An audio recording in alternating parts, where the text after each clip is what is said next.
Hello, everyone. Welcome to another episode of the Love Fruit podcast. And this is a series of interviews. We like to interview people interested in the raw vegan, fruitarian, raw foods style diet, share their stories with you, and yeah, and maybe hope to encourage you a little bit. If you want to follow us a little bit more, you can go to fruitfest.co.uk and you can find some more information there about the festival that we're involved in.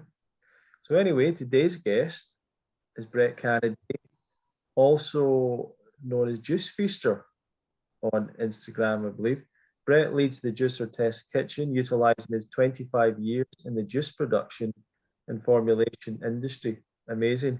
Looking forward to talk to you about that. Brett not only has a career background in the juice world, he has personally transformed and maintained his health using the magical powers of juicing and raw living foods. Awesome, Brett. So thank you very much. Is there anything else you want to say about yourself to start off?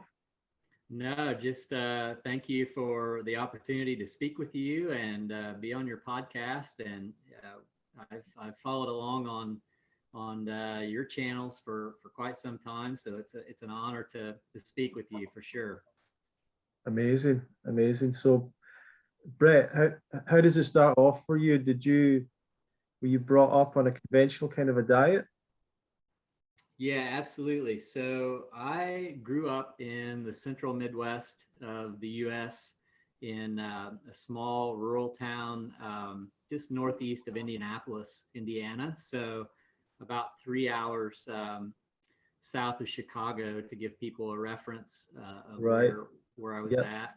And I grew up on a fifth generation farm. My family was farmers. They homesteaded the area in the 1830s. 1837 was the first uh, property that they settled on in that area, and they were, uh, subsistence farmers, land farmers, agricultural folks from day one in that area, growing livestock and crops in that area. So I grew up in that environment.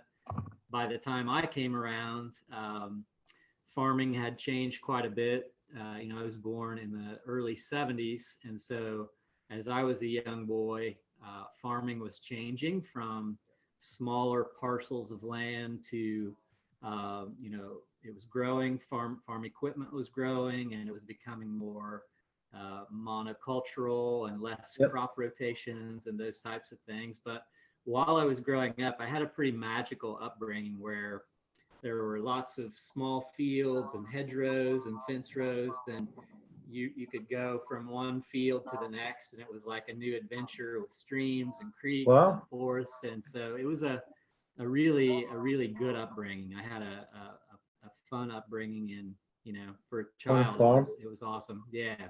Were you anywhere So near? Were you anywhere near Huntington, Indiana? very close. Well, about an hour and a half from Huntington.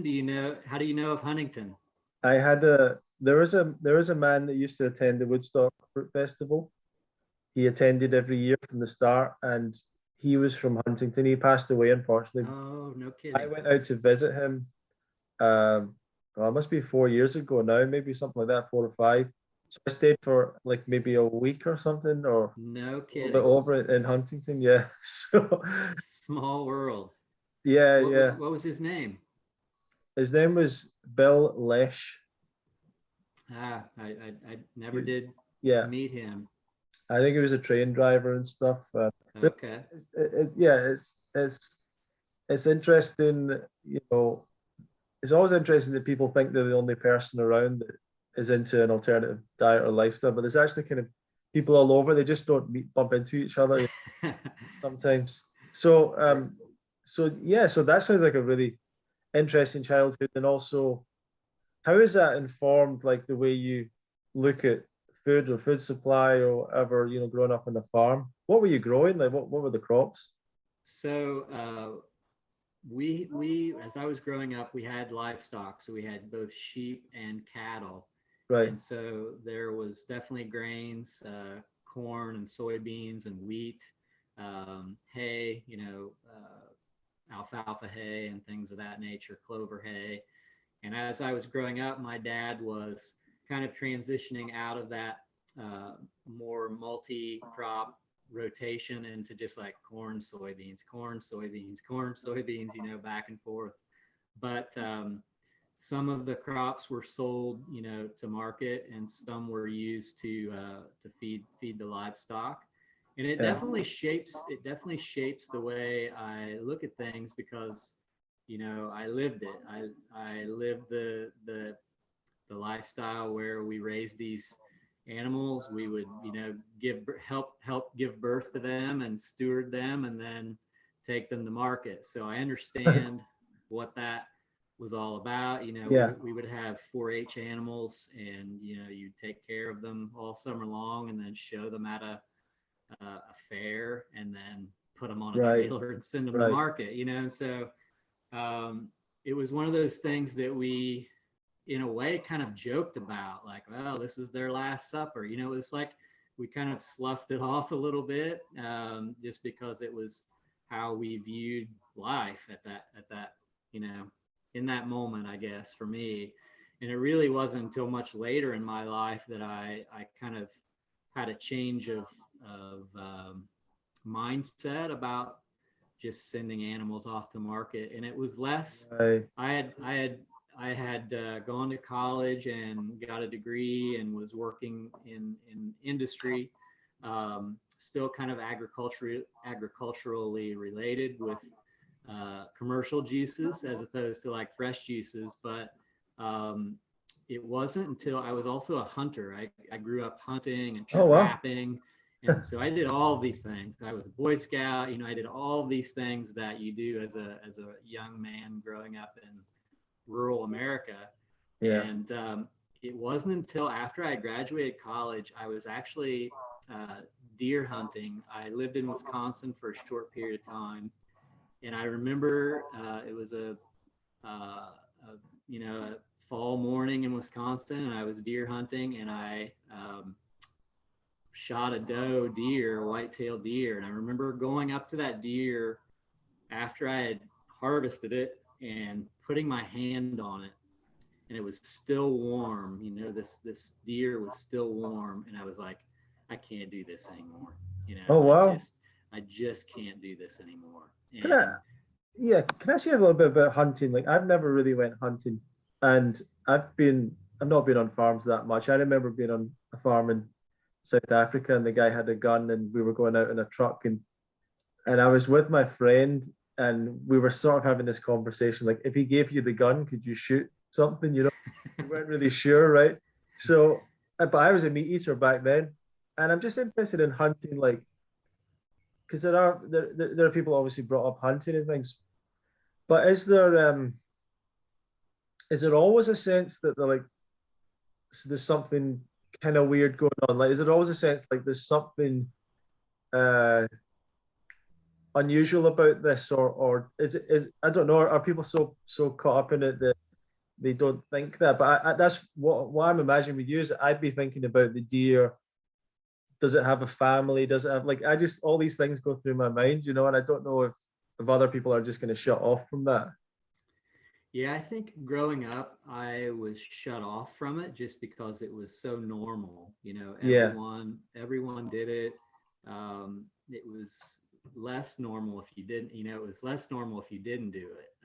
So I think it wasn't really until I kind of got away from the farm and went to college, and was able to listen to some other different perspectives about it and think about it differently. It ultimately, I think what I realized at that moment when I put my hand on that deer that had, just died, that I had just killed, was that I enjoyed the hunting aspect up until that point. Like, I enjoyed being in Right. nature, and I Yeah. enjoyed the pursuit, if you will, to see them and to view them, and that it's like it's a dopamine rush to come into contact with these wild animals. And I hunted squirrels and rabbits from a very young age, like small game. It wasn't until later in years that I hunted deer. But it wasn't until that point that I realized that I enjoyed everything up to that point. Like I enjoyed everything up to pulling the trigger, Yeah.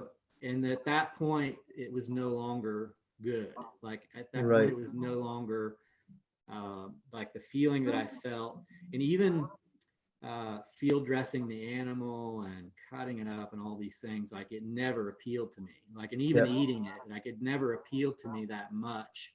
Right. It was everything leading up to that point that I enjoyed. And so I think I was just shutting all that off because that's what I grew up in. That's what I Yeah. accepted as normal. And so it wasn't until that point that I said, no, this isn't what I need to do anymore. I met a guy once as well that he was a young guy that he was vegan, but he used to be a hunter, and he almost explained it to me that it was that there was a bit of a rush in killing an animal. I don't know if everyone feels. Mm. He felt like when you actually kill the animal, that there's a weird sort of thrill to that in a way. I don't know if that's the same with everyone. Yeah, there's definitely an adrenaline um, spike there for sure. You're they would call it buck fever. Like if you would see a buck deer, like it's a a level, your heart rate increases, and I'm sure your hormones are changing. It's I'm sure a primeval safety mechanism if you're faced with a Right. wild animal. But in a modern world, there's no reason why we should ever have to engage in that. So I think it was an extreme letdown for me, like the the come down for that, dragging this animal out of the woods and then hanging it up and Oh, cutting it geez. open, and the smell when you would open up the abdominal cavity. It's like, this isn't what I should be doing. And I just stopped. Yeah. And it was several years after that I stopped eating meat. Um, I guess logically speaking, in that moment when I stopped hunting, I should have said, hey, I shouldn't even be eating this stuff. But it was many years after that it took me something else to come to the realization that I probably shouldn't even be eating this stuff. Wow. Wow. Yeah. Yeah. So I'm quite interested in what you're saying about working in commercial juicing, and that's quite interesting. And like, uh, well, firstly, what was it you were doing? How did you end up in that? Yeah. So the way it worked for me, I lived on a small farm, so it wasn't the size of farm that one based on conventional mechanisms could think about coming back to the farm and making a living out of it. My father actually taught school for 40 years. He was the first person, he was the fourth generation farmer, but he was the first generation that wasn't able really to make a living on that smaller parcel of land. So he had to go to college and get a degree, and he taught biology and chemistry for 40 years to really kind of support the farming habit, Yeah. if you will, or Yeah. Yeah. farming lifestyle. So for me, it was even more apparent that I wasn't going to be able to really make that type of farming existence work for me. So I wanted to stay involved with agriculture. So there was a degree option called food science, food chemistry, which is basically the reason why we have all the processed foods in the world that we have are because food scientists and food chemists are the people who figure out how to take food or food-like substances Yeah. and make them and package them and distribute them around the globe. So Uh-huh. I got this degree at Purdue University in Indiana, and my first job out of school was with a cranberry juice company in Wisconsin. Wisconsin is the Wow. second leading grower of cranberries in the United States. And so the company that I worked for had been historically a grower of cranberries, and they were diversifying into juices to go up against the likes of Ocean Spray cranberry juice and Yeah. other juice products on the market. Yeah. So when I was hired, I was actually hired to assist them in formulating juice beverage products, to make sure that they tasted good and to also match other competitors' products. Yeah. And then we actually didn't bottle it. We would send our ingredients to bottling companies around the country. And it was my job to go and oversee their packaging operations and make sure that they were formulating things correctly during processing. And then if they had problems, troubleshoot their production. So that was my first gig in the juice world. So I might have missed something there. Were you, so the company you're working for, were they taking the cranberries and turning it into like the concentrate that was then getting given to the bottlers? Exactly. So what they Right. did, they made both cranberry concentrate. So they would initially make cranberry juice out of the cranberries. They had a huge freezer that they would bring berries in, and they would, I think they had, if I remember correctly, it's been a long time ago now, that first job, but they had, I think, around 40 million pounds worth of um, frozen fruit storage. So they could come bring this fruit in, clean it from the cranberry bogs, and freeze it in 2,000-pound totes or 1,000-kilo totes, essentially. And uh, then they would process it from there. So grind it up, press it, and then that would be a single strength juice, like 7 or 8 brix in terms of sweetness levels. And then they would evaporate the water out of it and concentrate it into um, about 60 brix. So it's basically like a cranberry syrup, Right. really thick.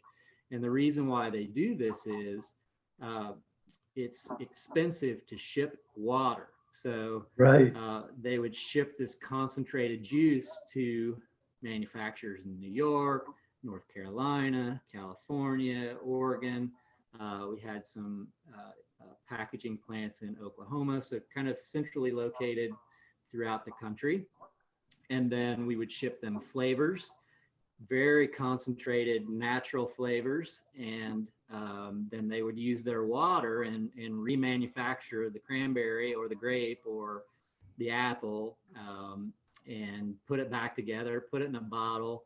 They would basically pasteurize it at 190 degrees Fahrenheit and hot fill it into plastic bottles, and then it would cool down in a cooling tunnel, and they would label it and package it up, and away it would go. Oh, wow.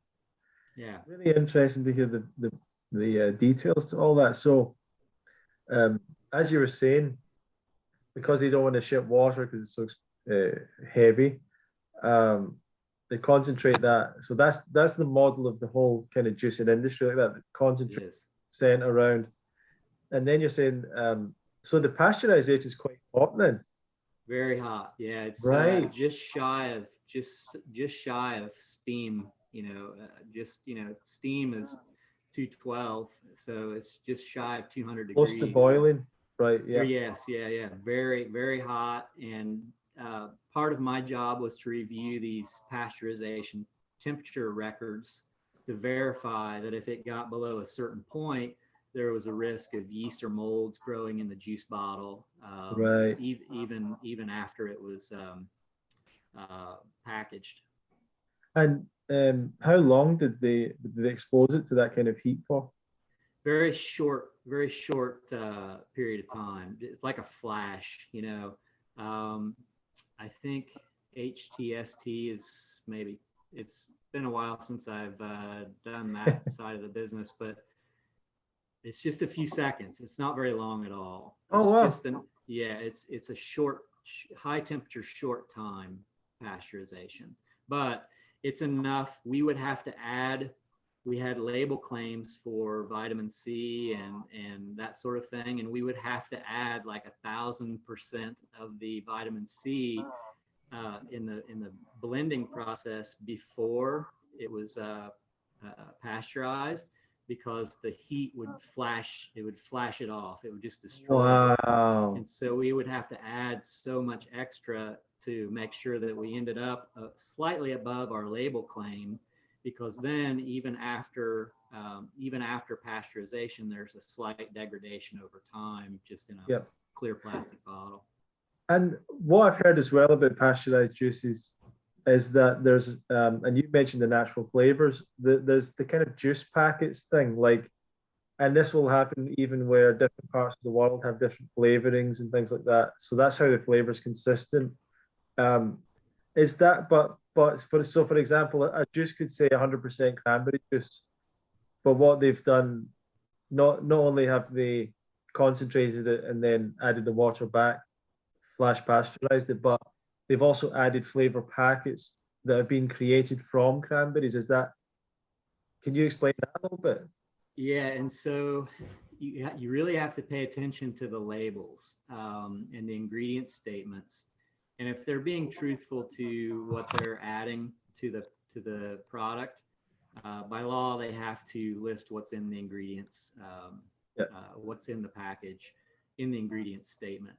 And so there are some really high quality juices out there that are not from concentrate, that are made from single strength juice. So like, say for example, if I pressed some apple juice here in my kitchen and I had a small pasteurization unit, I could package that and it would taste pretty decent. Like, it wouldn't taste too bad. But if you run it through an evaporation,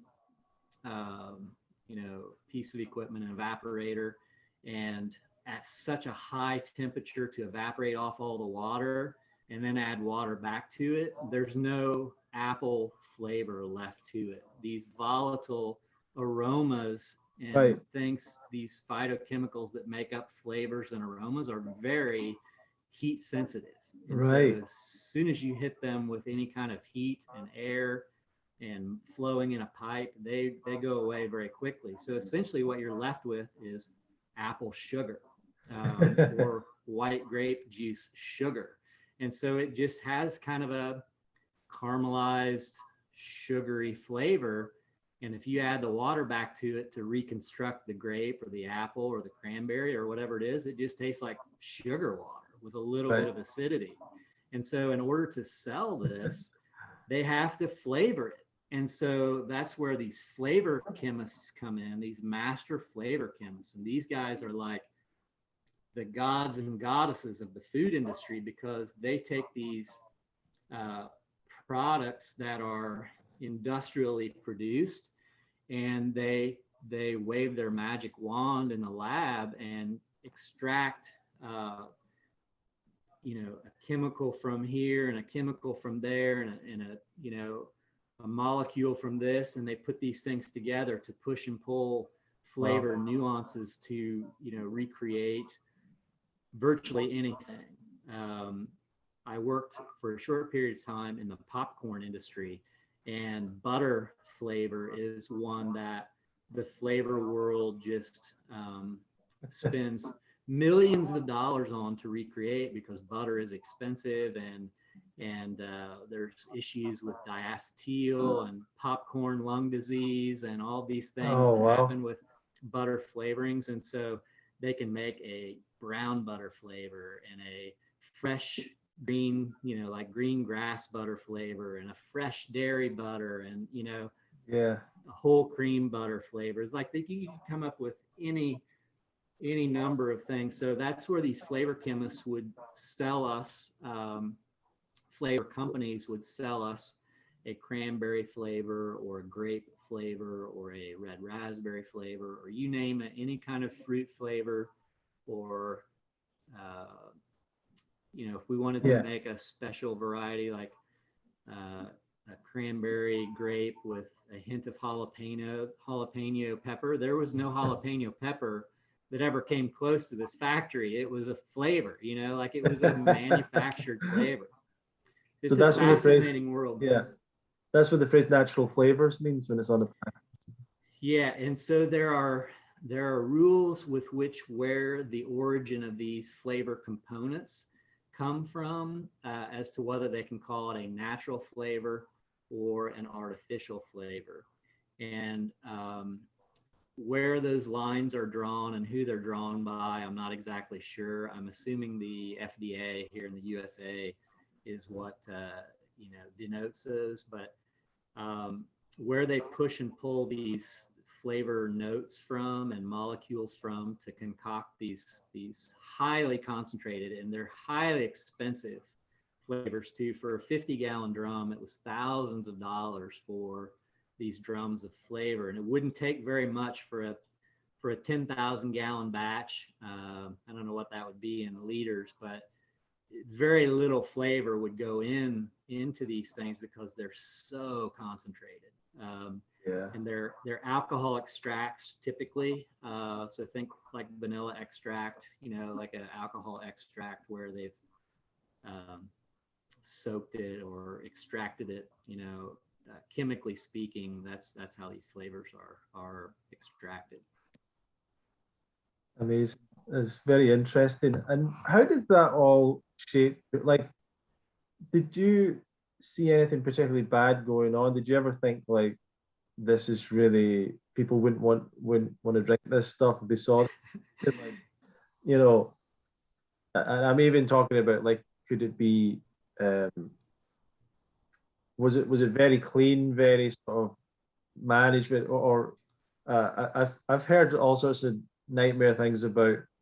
I remember someone telling a story about like an orange juice plant or something, and there was like mice in it, and they were somehow, and all this kind of stuff. But how was the fact that you've seen behind the curtain of all that? How did that affect your choice towards, or your thoughts towards like processed juice? Like what was your overall feeling towards it? Well, I worked there for about 2 years, and I honestly, as a new youngster out of college, new lad out of college, I was disgusted with it, to be frank. And I left. I during my last year of I worked at that company for 2 years, and during my last year of the 2 years, I knew that I really wasn't going to be able to go on much longer with it. So I did an independent study to become an organic farm inspector. And at that point in time, this was in the late 90s, so like 97, 98. It was before the USDA got involved with organic certification. So I did a series of classes and independent coursework to become a third-party organic farm and processor inspector. So there was a certifying body, there was the farm, and then there was an independent inspector. So I was that inspector. The inspecting body would send me a file, and I would drive to this processing plant or to a farm, and I would do an audit and write a report as to whether they were following rules, following guidelines with processing or with growing or any of those things. So I left the industry completely after a couple of years, just by virtue of what I saw with the processing industry.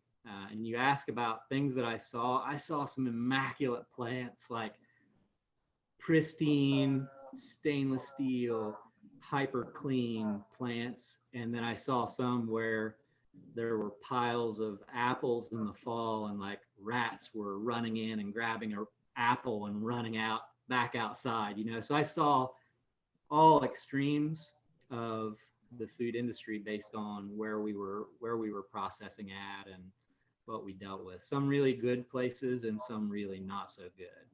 And I saw just in the 2 years that I worked for that cranberry juice company, I saw the rise and fall of cranberry juice concentrate prices. It was like it went from a kind of a very stable industry to pricing skyrocketed for cranberry juice concentrate, and it became this super high value product.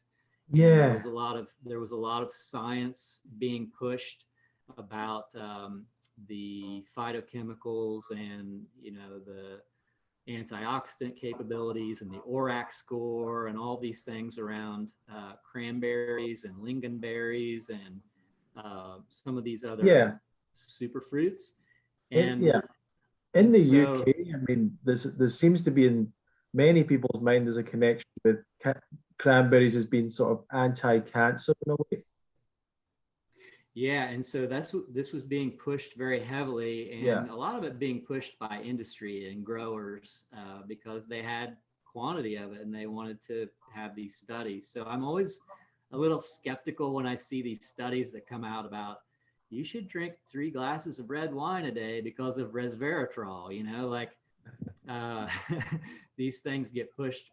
These studies get paid for by industry a lot. But at Yeah. any rate, I saw because of the super high value of cranberries and cranberry juice concentrate when I was there, I saw some instances where some very substandard fruit in totes, 2,000-pound totes covered in white mold, just like it looked like um, For, wool. It was yeah, like yeah. a pile of wool in this Wow. tote, and seeing the plant supervisor saying, run it, it's Oh juice. my God. And they would rely upon just the processing equipment and the microfilter to filter out as much of the um, viable yeast and mold Oh, cells as they wow. could and get it. And they would blend it, they would cut it, they would say, all right, we have to blend no more than 5% of this shitty juice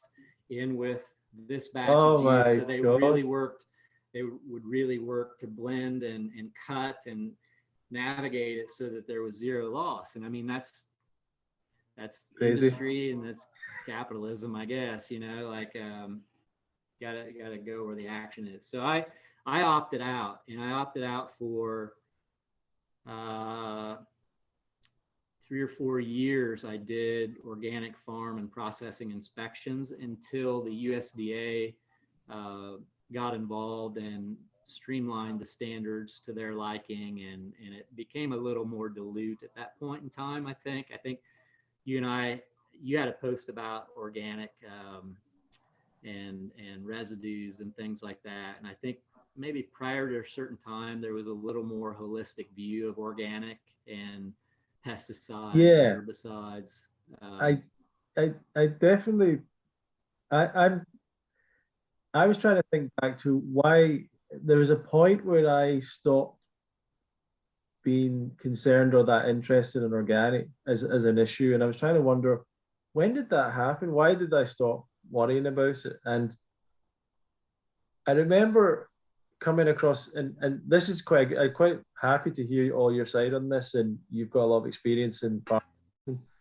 But I think there was a guy on YouTube, there was an English actually, and he happened to have a piece of land and he would grow as a kind of hobby, slight part-time business. He would grow like rare apple varieties on his own little farm, his own little orchard, and then he would sell them at a local market.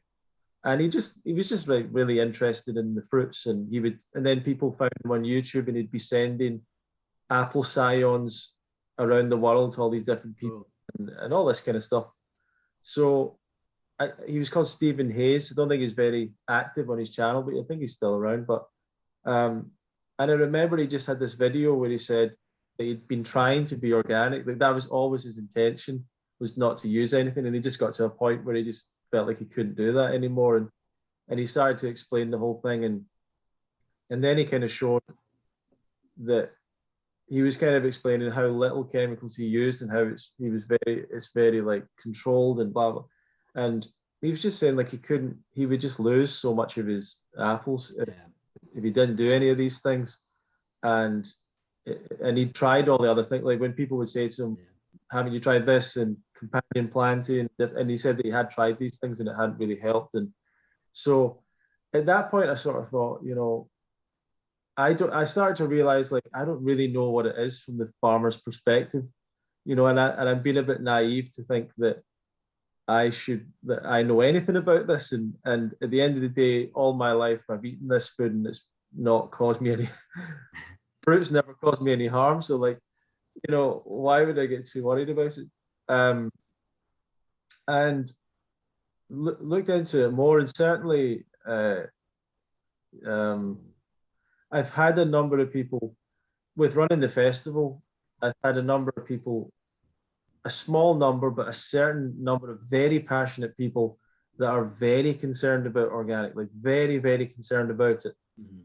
And funnily enough, it was a number of them were from the US, and they would get very like how do we get more organic? How can we make this happen? And they get almost quite angry about it. And I've the more that I looked into it, the more I looked into it, from what I could find, I I found all information that seemed to suggest like none of this stuff was as bad as people thought in terms of conventional farming.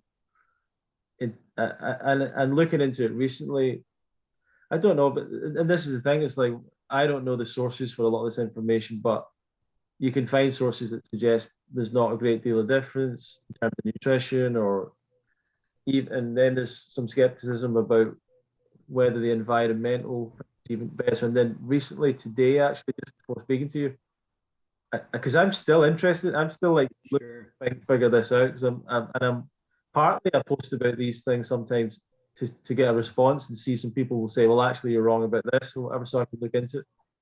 And it was a farmer from the UK, and he said, this is quite interesting because he uses nitrogen on his fields. Now, Mhm. this is all like wheat and stuff and barley, and I'm a raw vegan. I don't really eat bread or whatever or pasta, so maybe it doesn't apply.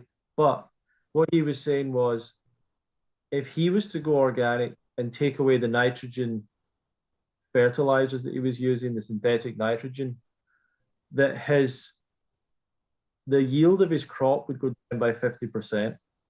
And to replace, if he was to try and replace that with the organic alternative, they'll get the organic alternative is animal manure. Mhm. And then he said, if we were to try, if every farm went organic, we'd need 1 billion extra chickens to produce the, Mhm.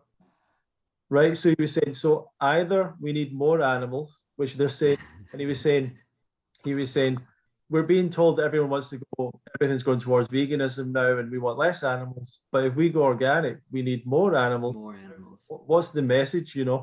And the price of fertilizers is rising, so he was talking about all that. But um, and then he did the video about Roundup, and a lot of people talk about glyphosate and Roundup, and he was just saying we've been using this stuff for years, and we've not seen these problems that everyone's talking about. And um, but I don't know what's your whole history in this with your background and your thoughts on it.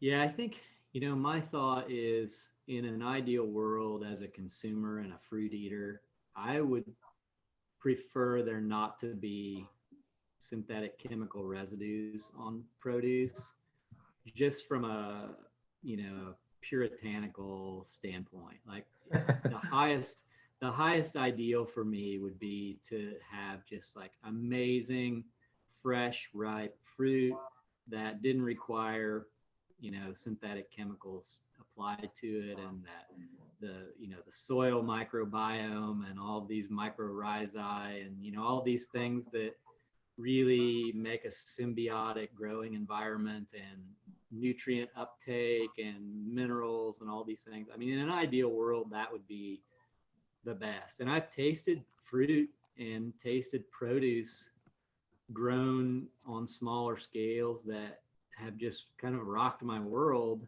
Yeah, with sugar content and depth of flavor and color and all these things. It's very difficult to do, though.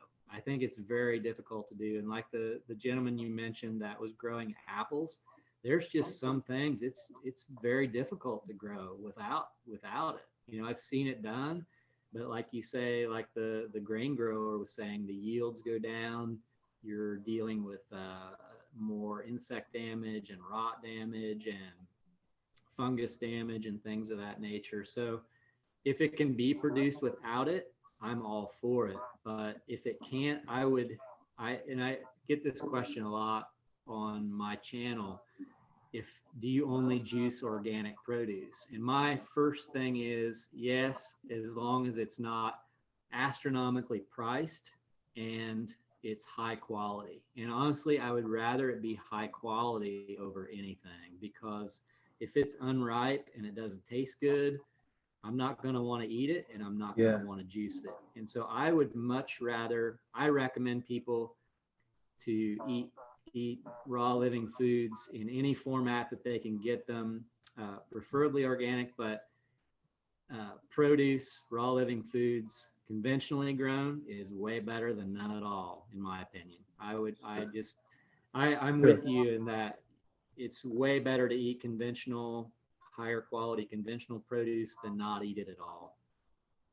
Yeah, I mean, so you mentioned something there where you were talking about the standards changing and the USDA getting involved in this kind of thing. And so looking at organic standards, because a lot of people assume it's no pesticides or it's no chemicals or it's whatever, no interference, whatever they have an idea. And even in the dictionary, it seems to say that.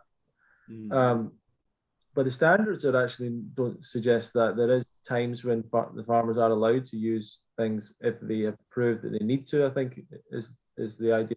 But what was it you were referring to when you were talking about the USDA getting involved in standards changing? What did you mean by that?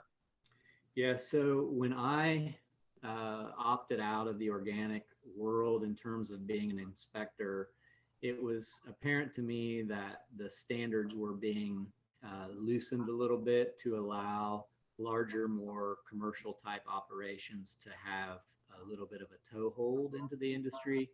And it came down to, say, for example, like dairy. If there was an organic dairy operation prior to USDA, and I'm not up to date at all on current standards, but at the time they were proposing that forage or silage or hay that was being fed to organic dairy cows didn't necessarily have to come from organic farms. Just things like that, like where they would just take a little bit of the stringency and purity out of the rules and allow a little more leeway to allow industry to have an easier opportunity to get involved. Yeah. Crop rotation time, like there was a regulation for, there was a huge push for organic clear Highland soybeans for tofu, and a lot of the growers in the Midwest and upper Midwest, a lot of the farm inspections I did and processor inspections, but mostly farm inspections, were for these soybeans. And conventional soybeans were going, anywhere from $4 to $7 a pound, but organic you could get $12, $13, $14 a bushel, not per pound, a bushel. And so there was a huge drive to be able to get into this market, but the organic standard said it had to be organic land for 3 years prior. Right. And so just loosening these regulations, or loosening the crop rotations, or loosening the substances that could be used that were previously prohibited. So I'm not at all up to date today. Yeah. But that was what was discouraging to me. Like, wow, I left one industry to get into something that I felt like was a little more agreeable with my morals and my ethics, and wow, they're going to pull the rug out from that one too. Yeah. So let's get back to you in terms of your health journey and everything. And sure, yeah. So we'll get back to that part. But growing up, what's the conventional diet? Did you have any health issues at all? Any health problems, challenges? Not growing up, no, not at all. And it wasn't until in my 30s, mid 30s, that it started to creep in a little bit. Maybe late 30s, early 40s is when it really started to kind of ratchet up a little bit, for sure. So, but growing up, no problems. I didn't have, I wasn't asthmatic. I was a healthy kid, growing up, never had any issues. I will say that, like, once or twice a year as a kid, like strep throat would be like a normal thing. And there were, doses of penicillin to be had for sure. Growing up. So what was the catalyst to you starting to change to a healthier lifestyle, diet? Where did that start for you? For me, it was early 40s when it really started to take hold. I went in for a doctor visit, and they're like, "Hey, Brett, your cholesterol's starting to creep up a little bit. Your blood pressure's a little elevated. Your weight's a little high. How much do you drink? How many drinks do you consume? Are you a social drinker, or like these questions were starting to like come up from my doctor, and they were starting to mention cholesterol lowering medications and blood Wow. pressure medications and some of these things in early 40s that I think in today's day and age is pretty normal. And it kind of set me back a little bit. Like, I don't think I really want to get into that. I don't want to go down that route. And so I maybe, just watched what I ate a little bit. Yeah. Do you remember where your cholesterol or blood pressure were? Not exactly. I mean, they were inching over what the Western medicine deemed as acceptable. Right. Like Okay. I was getting out of the normal and into medication ranges. Yeah. Sure. I can't remember exactly what those numbers were today. Sure. And I had a history in my family. My grandfather had passed away early. Like he was in his early 60s, and had some family history of that. And I think it was less family history and more less genetics and more just lifestyle. I didn't want to really go down that path, so I began to kind of just watch things a little bit, and didn't really change too much, but just watch things a little bit. And I began to experience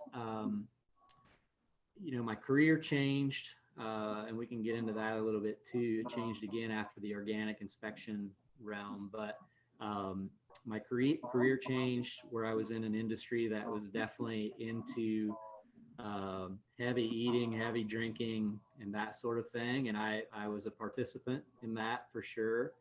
And that coupled with, just lifestyle choices, not good sleep, stress, maybe trying to exercise too intensively for what my capabilities were, just a lot of the lifestyle habits weren't in good. And it was all adding up to about 2 or 3 times a year I was getting bronchitis, and like this bronchitis would lead to like severe sore throat and swollen glands in my neck, and shallow painful breathing. And 2 or 3 times a year I would miss work and go in, and they would prescribe antibiotics, and I'd eat the antibiotics, and just I was getting in this cycle of just like poor health. And it culminated in 2014. Pretty stressful time in my career, and stressful lifestyle habits and that sort of thing. And I got shingles, and I was dealing with some of these other blood pressure and cholesterol, and I was like, all right, I gotta make a serious change. I missed about 2 weeks of work with shingles, and I was like, I gotta make a change. I'm kind of hitting my rock bottom here of what I feel like is acceptable for a human to exist in the world in a healthy manner, and so I gotta make a change. And so I convinced my wife to go vegan. So we went from being just like charcuterie eating, beer drinking, spirits drinking Midwesterners to whole food, plant-based overnight. So it was August 1st, 2014 when I made that change. And I started seeing results right out of the chute. How did you make that decision to go vegan? What was it that made you do that? Kind of an interesting backstory. when I was living in Wisconsin and working for the juice company up there, there was a little natural food section in the grocery store there. And I came across a juicing book. So this was like 97, 98. Came across a juicing book by Steve Meyerowitz, Sprout Man. Sprout Man. Yeah. And so I don't know what it was about this book, but I picked it up and I was intrigued by it. I'm like, juicing, you know, I was working for a commercial juice company, but I'm like, juicing, like this is real juice, you know? So I bought this book. I still got it today. I've got it on my corner table over here. But I started investigating this stuff even while I was living this life of terrible lifestyle habits. I was investigating all along.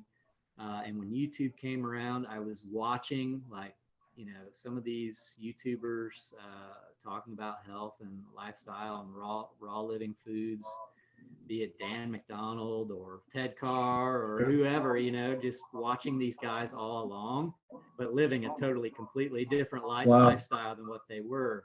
Yeah. And so when it finally got to the point where I needed to take action, I felt like I already had knowledge of what I needed to do. I just needed to execute it. And so I started with just whole food plant-based, and I did that for a few years, and kind of felt like there was more. You know, my aches and pains went away. I started, you know, my blood numbers started coming back into line, but I felt like there was more there. And so it was really 2017 when I started, I drug out the old Champion juicer that I had bought back in the late 90s and started putting it to work. And it was really when I started incorporating more of the raw foods and green juices and paying really close attention to what I was putting into my body that things really started to change in a good way for me. Wow. Yeah, just it really took off at that point. And what you obviously talk about Juice Feaster. What was your program like? What was a typical day like, or how did that work for you? Yeah, so I did the whole food plant-based routine for a few years until 2017, and I kind of felt like I had another level of health that I wanted to go for. I still had I was carrying a little bit of extra weight, and so I just felt like I needed to just smoke out whatever it was in me and burn it out, you know, in layperson's terms, I guess. And so I felt called to do like a cleanse of some sort. And so I was investigating, like, what can I do safely in a way that would allow me to carry out my daily life activities and still be able to cleanse. Like I don't have the ability to go to a retreat center for a couple months and do, you know, 30-day water fast. What can I do to carry out life's daily rigors and still get the same effects? Yeah. And so I did as much research as I could, and I had tried some short juice fasts in the past and failed miserably. Like I'd make it like a day and a half and then I'd go get pizza, you know, just like I would just fail miserably at them. And I figured out that what I was doing incorrectly, I was just not consuming enough calories. Right. And I kind of figured that out and made the differentiation between a juice fast and a juice feast. The light bulb went off in my head, and I'm certainly not the originator of the juice feast, but a lot of the people who were talking about it made sense to me. And so I tried it. I tried it slowly. I tried a day, then I tried a couple days, and I'm like, hey, I can do this. I still have energy. I'm getting all the calories I need. This is good. And so in January of 2018, I guess November of 2017, I created the account Juice Feaster as a way just to have some accountability to myself and keep track of what I was doing. And January 1st, I embarked upon a 30-day juice feast where I was going to consume nothing but juice only for 30 days. And that 30 days really was transformational for me to a point. It was the impetus for me to kind of change my career out of what I was doing at that point in time into something completely different that was more in line with what I wanted to do with the rest of my life. So, Really cool. yeah. What were you talking? You mentioned that you were in an industry where you were there was lots of food and lots of drink. What was it you were doing then? Yeah, so I continued the commercial juice theme, but my wife and I started a business in 2005, thereabouts, where we started making juice and fermenting it. So we we created a winery that specialized in producing hard cider and mead. So Oh wow.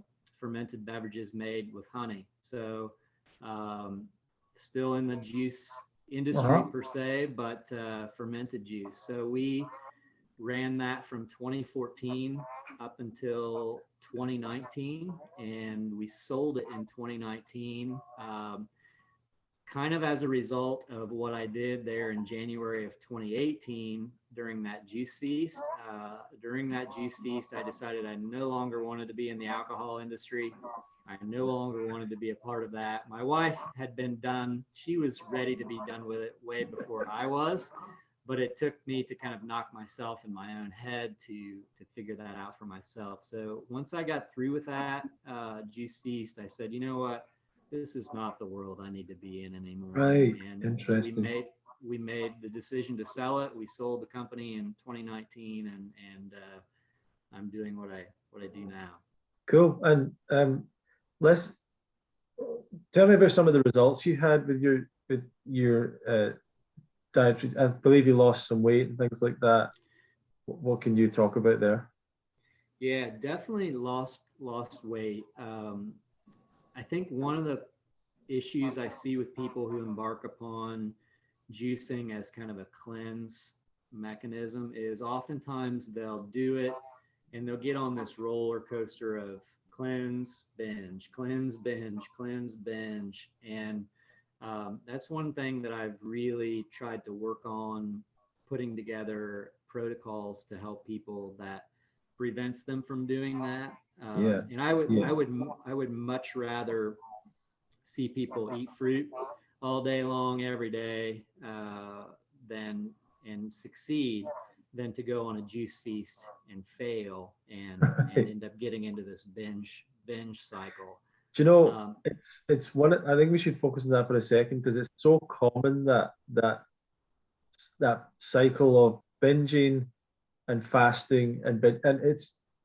I mean, it's very frustrating when you if you come across someone that's doing that because it becomes almost a never-ending cycle. Like they yeah, keep many people do it for a long and I had one person that I was helping and when she was telling me what she was eating during the week, it was like she was nearly eating nothing. Like it yeah, was nearly a fast, and then the weekend was binge, and it was, and then because she'd binged at the weekend, she would fast again, and you're just like it was so frustrating to see this, and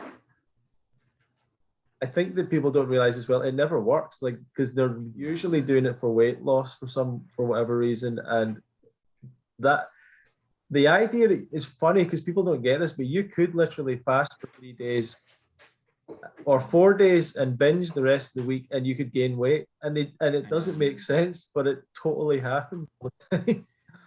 Yeah, I couldn't agree with you more. I think it's the one thing that it's super frustrating to me as well. And it's an easy cycle to get into because you feel so good when you're on a juice fast or juice cleanse or juice feast. And then when you come out of that, if you're not super conscious of what you're doing and your goals and your mindset, you can very easily roll right back into a lifestyle that is not on Yeah, par with what you want it to be, and it's not healthy. I think it's very unhealthy to get into those cycles, and it's yeah, definitely something I don't advocate, and try and yeah. help people to avoid those things for sure. Yeah. So, what I guess where are you at now? What's your typical day, or what would be your ideal day, I suppose, or what's your where are you at? Yeah, so what I aim for is stability. You know, I aim for that kind of consistent routine where I am really just focused on, you know, abundant fruit, some good green juices, and a nice big salad in the evening. And if I can keep with that routine day in and day out consistently, then I'm really happy. I feel really good. I'm satiated. I'm energized. I'm, you know, my mood is calm and even. I have no highs and lows with that. And that's what Yeah, I'm really after. So, I, I really like what you're saying there, because the there's something really important to people about routine and consistency, mhm. and even like I think it's very good for people to have a plan, and some people sometimes resist these kind of things and resist that. They want to be in certain personality types. They maybe want to be spontaneous and free to do what they like and change things. And but I I'm very like you. Like I just don't. I think that the consistency is way more important. And it allows you to not have to spend much mental energy Mhm. about what am I going to eat today, and trying all these different things. And I think that definitely people can have a time of the week or the weekend or certain times when they do experiment with other things. But in terms of getting results, when people can get consistent, can get in a habit, it can become routine. It's I believe that's way more powerful, and it avoids that thing you're talking about, the cycle, the thing of like, how do I feel today? Oh, I don't really feel like eating today. Okay, then how do I feel? And then it becomes 7 o'clock at night. All of a sudden, they binge to the max because when you're just trying to go along with how you're feeling, sometimes it's not the best way of doing things. Yeah, I couldn't agree more. I couldn't agree more. So, you know, like today, for example, I've had a liter of pineapple juice. I've had a liter of just fruit smoothie, which was grapefruit juice, banana, and some mixed berries. And that's what I've had so far. You know, we're midday. I'm starting to get a little bit of hunger rolling in now. So I'll probably have another big bowl of mixed fruit and a huge salad, and that'll be my day.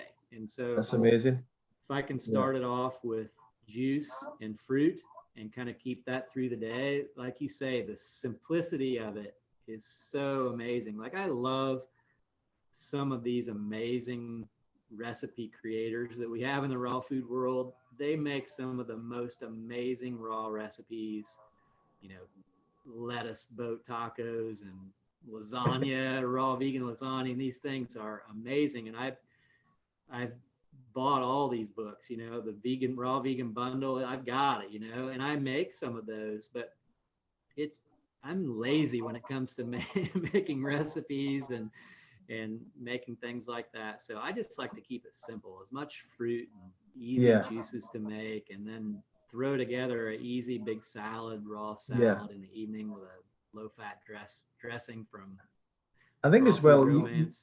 yeah, you sort of find the recipes you like, and it's I feel like you don't need that many.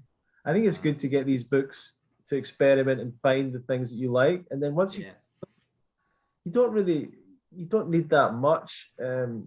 Maybe some people are different, but I find that I it's my personality, but I can get very fixed on one thing for a long period of time. Like I can just do the same yeah. thing over and over. I'm totally happy. Yeah, me too. My wife is different. She can't eat the same thing twice, you know, Right. more than a couple days in a row. But man, Yep. I can eat the same thing over and over again. So Yeah. everybody's a little Yeah. different in that regard, for sure. I like to Yeah. keep it simple and just stay satiated. So juicing, I see like I think there's something about juicing that is captivating to people who aren't even vegan. You know what I mean? Like there's Hmm, people sure. I've met people who are not vegan, not vegetarian, not anything, and they try a juice Hmm. out of the blue, like maybe for weight loss, or they're trying to get into a particular suit for a wedding, whatever it is, and they do a juice fast. And I know that John Rose, who's a guy on YouTube that had quite a big following and was a mentor to Julio Christina, and he, in his opinion, the juice fast was the best way of getting people to start getting into raw foods and everything. And I don't know. Maybe that is the case. I've not experienced it, and I've never done a juice fast myself, so I don't exactly know. I'd like to know from you, what are some of the mistakes people make with juice fasting? I think you alluded to not drinking, Mm. not eating enough, essentially. But Yeah. what do you see with people that are reaching out to you? Yeah, calories is probably the number one mistake that people make, is that they'll underconsume calories and try and carry out their daily life's activities and work out and Yeah, go to work and do all these things on 900 calories a day. yeah, And and it's okay for the first 4 or 5 hours of the day. So, yeah, right. Then you need to do it again. You need to have that much more the rest of the yeah, day. I've looked at some of the, and I made the same mistake, so no judgment yeah, whatsoever. I attempted some juice fasts in 2007, 2008 was when my health started to, I started to get those messages from the doctors, and I attempted them. And, like I said, we'd make it till Saturday evening or Sunday morning, starting on a Friday. And we're like, hey, let's go get pizza. But I look back yeah, now at what I was consuming, and I would maybe have like a liter and a half of juice for the day, just like right, 48 ounces of juice and maybe 600 to 900 calories. And you just can't, no one can do that for an extended period of time and right, not expect themselves to just want to binge like crazy at the end of it. And I've seen yeah, some commercial juice cleanses or juice bar cleanses where they'll have 4 or 5 16-ounce or half pint, half liter um, juices for the day. And when you do the math, kind of estimate the math in terms of calories for the day, it's just not enough. It's just yeah, not yeah. enough. And people go to these like juice bars, and there's some super expensive juice bars around, and they might get a juice plan, and you're just thinking, there's no way that's going to be, and they're spending so much money for so little, Juice, yeah. yeah, so little Yeah, juice. there's one popular cleanse that I've seen. You can order it online and have it shipped direct to your door, and it's like $150 US dollars, and it's for 3 days, and it's literally like 5 16-ounce juices for the day. So you're getting like 2 liters of juice, and so you're maybe Yeah, 600 to 900 calories. It's just not enough. yeah, yeah, Not yeah. gonna not gonna fare well. So, one second. Okay. Yeah, Yeah, the other thing that I see people often do, that I feel like it's an issue, is they'll um, feel prompted to do a juice cleanse or juice fast or juice feast, and they'll just jump right into it, just like right. cold turkey, pull the rug out from whatever they were eating before and just start drinking juice. And I think no matter what you're eating, whether it's the standard Western diet or meat or animal products, or whether you're eating a whole food plant-based diet or a raw food diet, just to jump directly into a juice fast like that is very shocking to the system. And so I recommend people gradually ease into these things and practice a little bit and keep everything the same in your current lifestyle, and add in a half pint of juice, and just Yeah, begin to acclimate your system a little yeah, bit. yeah, And I see people do that a lot too. And I think then they're like, oh, I feel terrible. I'm on day 3 of juice and I've got a headache and I'm nauseous, and my joints hurt and I'm cold. And it's like, yeah, your entire microbiome was used to eating whatever it was, and all of a sudden you changed it. And so, like, which requires a totally different microbiome to like go to juices only. And so, like, yeah, your body is like in complete shock. And so I really encourage people to be gentle with whatever it is they do. And it's a marathon and not a sprint. Yeah, and this takes us up to really what you're doing now, I suppose, with having grown this Juice Feaster account. And I believe I'd like to hear about what else you're doing with that and how you're helping people. So how did that all start? How did that transition towards, I guess some form of coaching and education for people? Tell us about that story and how you decided to do that. Yeah, so I had been considering, since we had made the decision then during January of 2018 to exit the spirits business, the wine and spirits business, what was the next chapter going to look like for Brett? And so I had been following Ted Carr for a decade, not really practicing anything that he had done up until, a couple years prior to, 2018. So like 2016 was really when I started to pick up the pace a little bit. Yeah. But it was right when, so February 2018, I just finished this Juice Feast 30 days.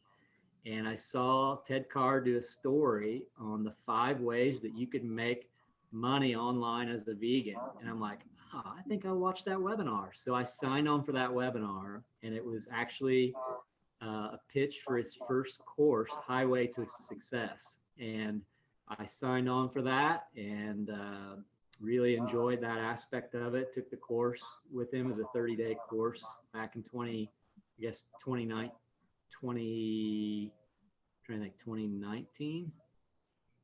Yeah, 2019, February of 2019 actually was when he had the first course, and developed my first ebook and worked on a webinar to do some coaching, and I was kind of off to the races at that point.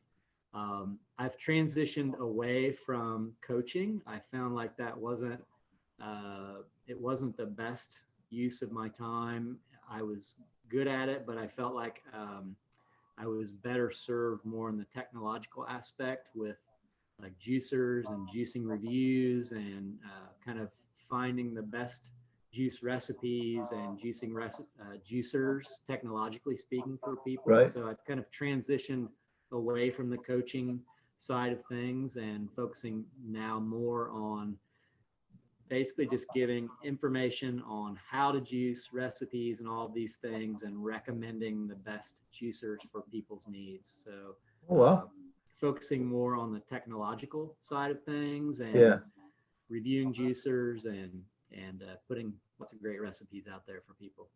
Great. Is that YouTube, or is that Instagram, or both, or how does it work? I've been the most active on Instagram and TikTok, but I'm growing my YouTube channel. That's my goal this year, is to grow the YouTube channel, as well as a blog site, a website, juicertestkitchen.com. So that's where I'm focusing all my efforts really from here forward, is making a little bit more approachable long term. When you post something on Instagram, it's up, people see it for 24 hours and then it's gone. So I want something that's a little more long term and available for people to see. So focusing more on YouTube and the website. Sure. Cool. Yeah. And where do people follow you for all these things? Mostly Instagram and TikTok, and then I kind of direct them from there to my website, Juicer Test Kitchen. Are both of those at Juice Feaster? Yes, at Juice Feaster. Yes. Yeah. Excellent. Okay. Cool. So I guess you get a ton of people asking you what juicer to buy, and I do. Especially for beginners and everything. And I guess that there's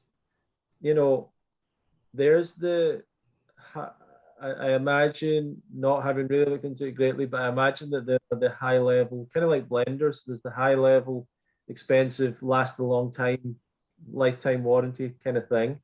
Yes. But then there's also the cheaper things that work for a while, and that person might not, you never know if they're going to use the thing that much. So where do you kind of go with those kind of questions? Yeah, so the that's kind of the basis for all of the work that I do in reviews and comparisons is to find out all these parameters that you just mentioned, like which one has the best warranty, which one has a motor that you can run for longer than 10 minutes. You know, it's all these little nuances of juicers.